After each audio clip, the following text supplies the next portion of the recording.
bodies are so different. We all have the same bones, but the way and the exact location differs from body to body.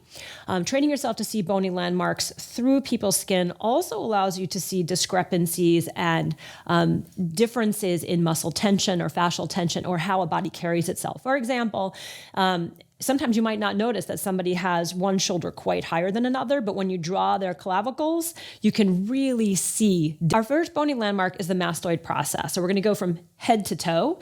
The mastoid process looks like an additional bony earlobe that's hanging off the occiput. And I can just make a mark here on osteo. One of the easiest ways to locate the mastoid process on yourself is to actually rotate your head, rotate your neck, and the sternocleidomastoid muscle, this big strap, will pop up. And if you trace it all the way up, you can find your mastoid process because the sternocleidomastoid attaches at the mastoid process.